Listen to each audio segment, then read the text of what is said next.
Topic डालो बेटा सब लोग, liver.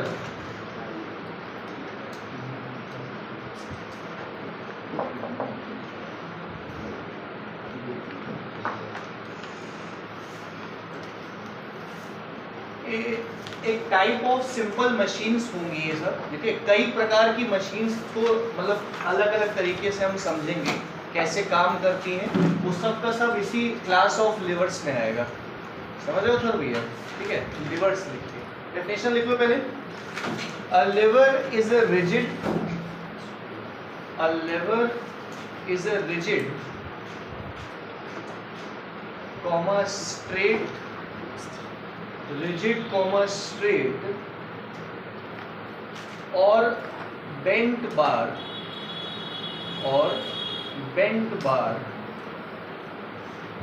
which is capable of turning about a fixed axis, which is capable of turning about a fixed axis. Rigid, straight or bent bar which is capable of turning about the fixed axis. ठीक है?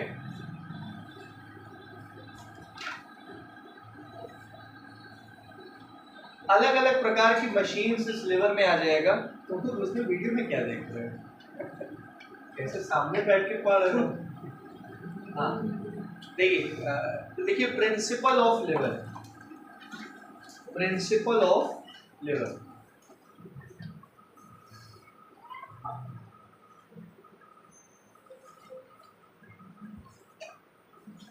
Principal of movements याद है? Sum of clockwise movement is equal to sum of anti clockwise movement. बस वैसे ही है। जैसे मान लीजिए कि भैया ये यहाँ पे क्या है, फलक्रम, सही है।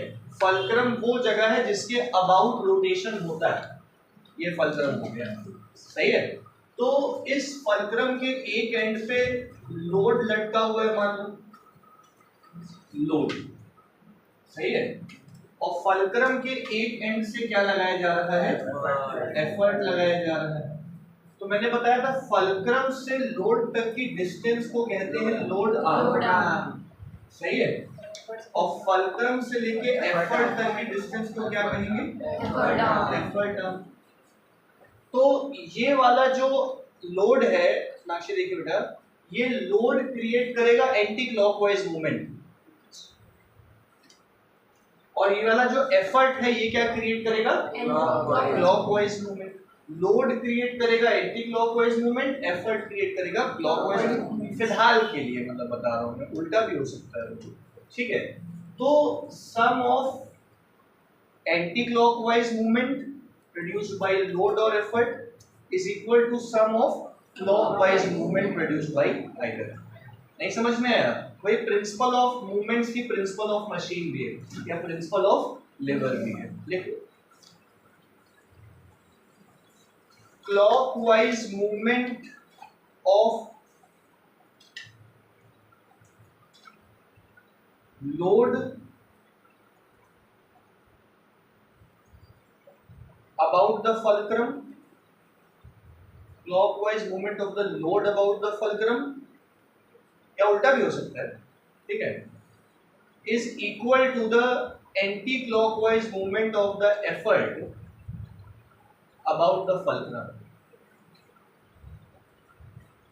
effort about the fulcrum।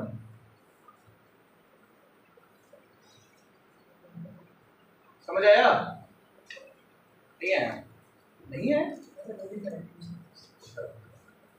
अब ये देखो क्या फॉर्मूला होता था, ये देखो load into load arm is equal to effort into effort arm. ये तो होगा ना, load into load arm equal to effort into effort arm. ये समझ गए? इसी फॉर्मूले से न्यूमेरिकल्स लग जाते हैं। अच्छा एक चीज और इसे समझो, लोड के नीचे अगर हम लोग एफर्ट ले आए और एफर्ट आर्म के नीचे हम लोग क्या ले आए, लोड आर्म ले आए, तो लोड अपॉन एफर्ट को क्या कहते हैं, और ये क्या है, वेलोसिटी रेशियो। वेलोसिटी रेशियो और मैकेनिकल एडवांटेज कब बराबर होता है? जब मशीन कौन सी हो? मतलब ये आइडियल कंडीशन में फॉलो होता है प्रिंसिपल ऑफ लेवल। और डिस्प्लेसमेंट पे load arm upon effort arm, technically वही काम करता है ये भी। ठीक है, हाँ समझ गए मेरी बात? मतलब ये आइडियल मशीन के लिए ही प्रिंसिपल काम करता है।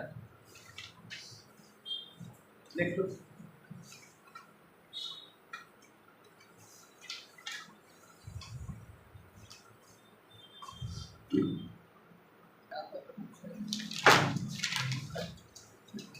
देखो बेटा, काइंड्स ऑफ लेवल।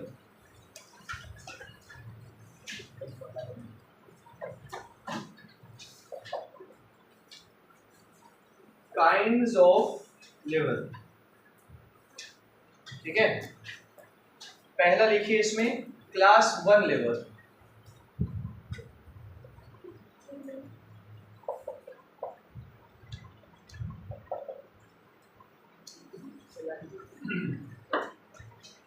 ब्रैकेट में लिख देना फलक्रम बीच में,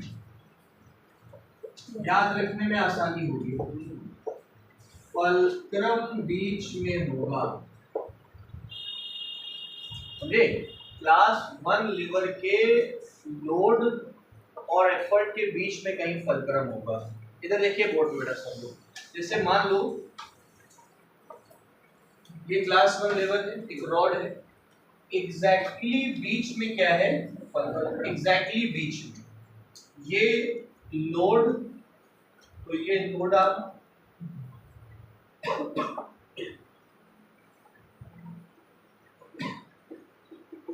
एफर्ट इनटू ये एफर्ट आर्म हो गया, सही है। अब अगर ये एग्जैक्टली बीच में है फलक्रम का मतलब ये हो गया कि लोड आर्म किसके बराबर हो गई? एफर्ट आर्म के बराबर हो गया। और लोड आर्म और एफर्ट आर्म अगर बराबर हो जाएगा तो मैकेनिकल एडवांटेज जो है, अभी देखो फॉर्मूला क्या बताया था यहाँ पे, प्रिंसिपल ऑफ लेवर्स पे आ लो, लोड इनटू लोड आर्म इसके बराबर था effort arm.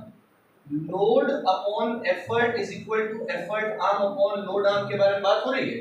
Load upon effort को क्या कहते हैं? Mechanical advantage. एफर्ट आर्म और लोड आर्म बराबर है ना, इसका मतलब ये कट के कितना आ जाएगा? मैकेनिकल एडवांटेज 1 के बराबर हो जाएगा क्लास 1 लेवल के लिए, अगर एग्जैक्टली बीच में कौन है? फलक्रम। एग्जांपल क्या दोगे इसका? सीसॉ, सीसॉ देखा, देख लिख लो, बना लो। हाँ भैया, ये केस 1 था, इसी में केस 2 करते हैं। इसके जब डायग्राम बनाओगे उसके ऊपर लिख देना केस 1, ठीक है। केस 2 देखो इसी का, क्लास 1 लेवल।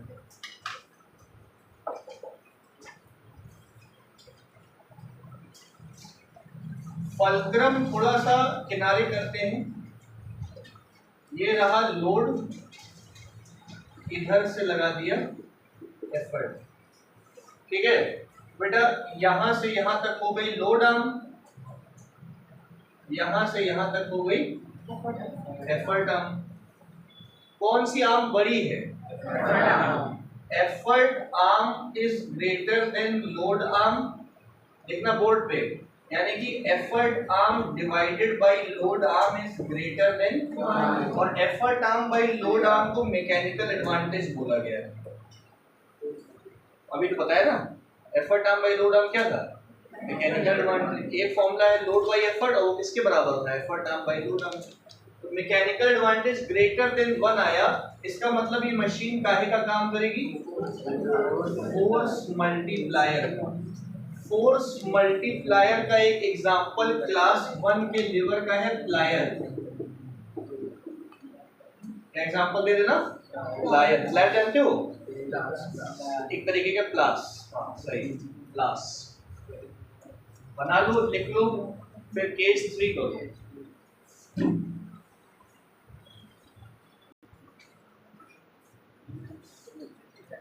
केस 3 लिखो,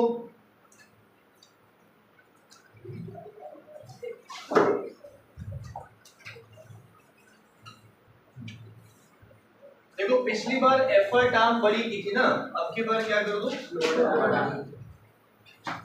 लोड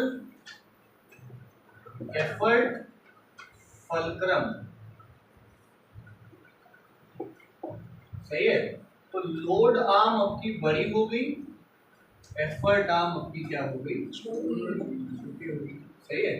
तो effort arm is less than load arm, मतलब effort arm by load arm is less than 1। Effort arm by load arm को क्या कहेंगे? मैकेनिकल एडवांटेज लेस देन 1 कब होता है? जब वो स्पीड मल्टीप्लायर हो, गेन स्पीड का काम करवा रहा हो, सही है। ये कैंची है, कैंची, एग्जांपल क्या देना? कैंची देखियो ना,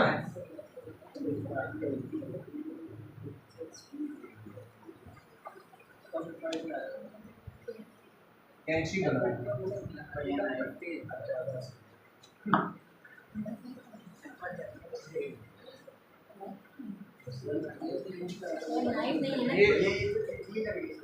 अरे कैंची है, कैंची। देखो बेटा, ये फलक्रम हो गया, ये क्या दिख रहा है बीच में? फलक्रम। आप लोग कैंची को कहां से पकड़ोगे? यहां से। तो यहां से यहां तक की दूरी हो गई एफर्ट आर्म, और यहां से यहां तक की दूरी क्या हो गई? ब्लेड्स की लेंथ लोड आर्म है, और जहां से पकड़ते हैं वो एफर्ट आर्म होता है। कौन सा बड़ा है? लोड आर्म बड़ा है, मतलब ये स्पीड मल्टीप्लाई खच खच खच खच काट देती है ना कैंची किसी भी चीज को। बोलो, बात समझ आ गई? ठीक है, ये हो गया क्लास 1 लिवर। तीनों ही केसेस में कौन बीच में था? क्लास 2 लिवर लिखो,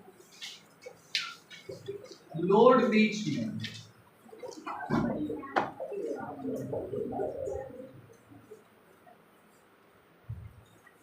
क्लास 2 लिवर में लोड बीच में रहता है,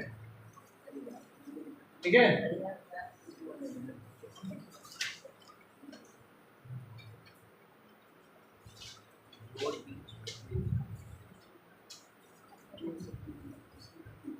समझ गए? जैसे ये लिखा, देखो बेटा, ये रहा फलक्रम, चित्रण देखो जरा, ये बीच में आएगा लोड और किनारे क्या आएगा? एफर्ट। बताइए, फलक्रम से लोड की दूरी को क्या कहते हैं? Load arm. फलक्रम से एफर्ट की दूरी को क्या कहते हैं? कौन बड़ा है? Effort arm is greater than load arm, तो effort arm by load arm is greater than, मतलब mechanical advantage is greater than 1। तो हमेशा ऑलवेज फोर्स मल्टीप्लायर, हमेशा ये वाला क्लास ऑफ लीवर क्या काम करेगा? फोर्स मल्टीप्लायर का ही काम करेगा। समझ गए?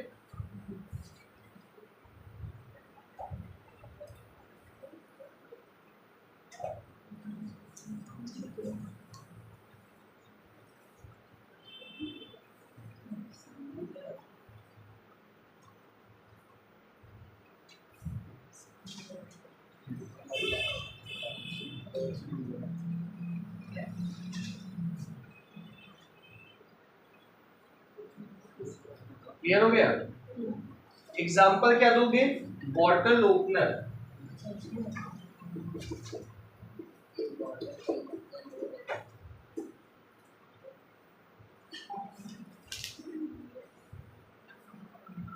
बॉटल ओपनर, नट क्रैकर,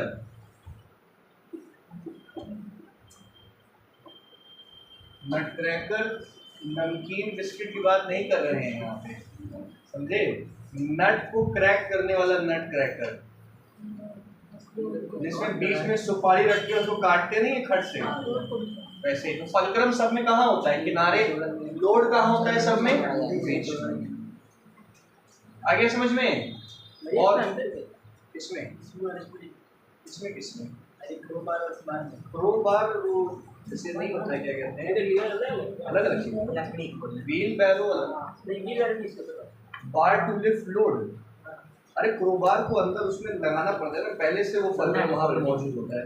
क्रोबार को अंदर ऐसे लगा के फलक्रम बाहर होता है, इसमें पहले से दिख तो रहा है डायग्राम में। आ गया समझ में? कौन सा लेवर? क्लास 2 लेवर हो गया। अब लिखो बेटा क्लास 3 लेवर। कौन बीच में आएगा? एफर्ट बीच में। खुद से डायग्राम बना लोगे? खुद से मैकेनिकल एडवांटेज निकाल लोगे?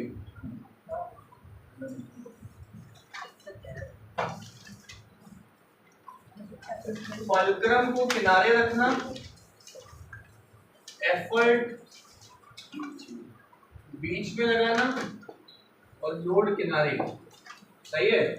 फुलक्रम से एफर्ट की दूरी हो गई एफर्ट आर्म, फुलक्रम से लोड की दूरी हुई क्या हो गई? Load arm. ठीक है? तो लोड आर्म अब की बार एफर्ट आर्म से बड़ा है। Load arm bye effort arm greater than 1 नहीं, उल्टा।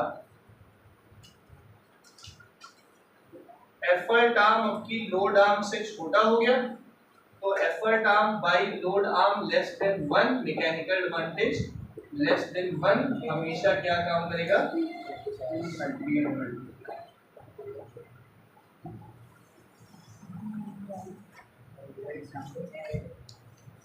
ये आ गया समझ में? चाकू एग्जाम्पल 9 और स्पेड फावड़ा।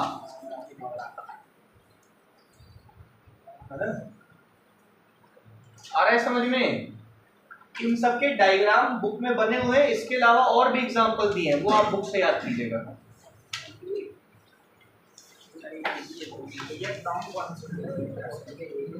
तो लिखो भैया चिमटा क्लास 3।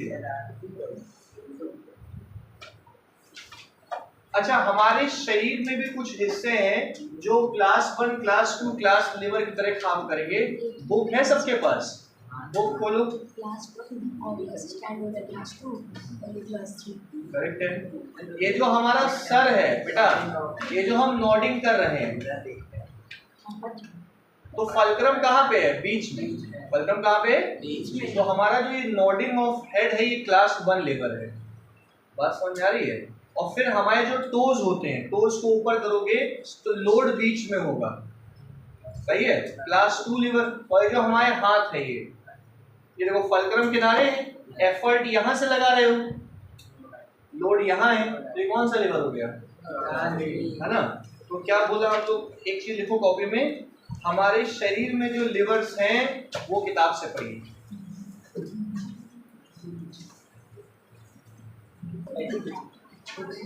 बस शहर का नाम सल्टूरा है, जुपिटर प्लेनेट में।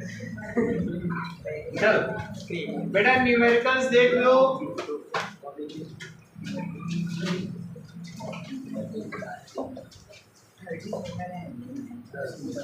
शान क्रोबार, आप लोग ध्यान दीजिए, a crowbar of length 120 centimetre has its fulcrum situated at a distance 20 centimetre.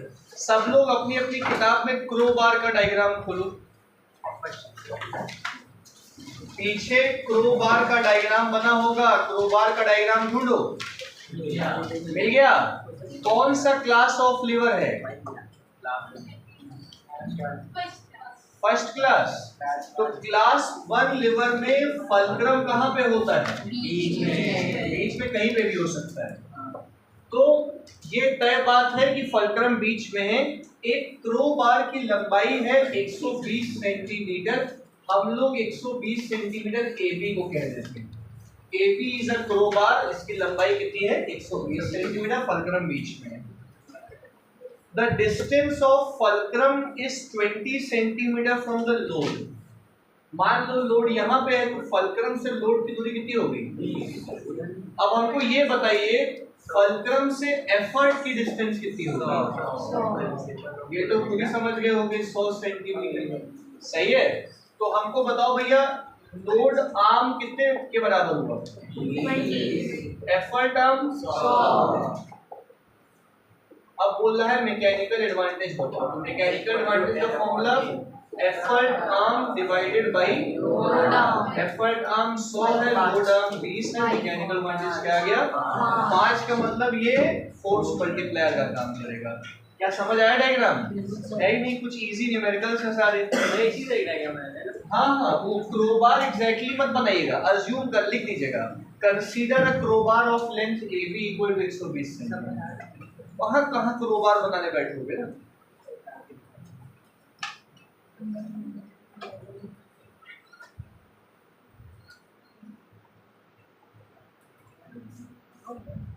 Second question देखो.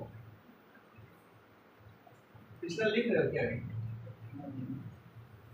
बहुत गर्मी है भैया, बहुत गर्मी है, हालत खस्ता हो गई गर्मी है.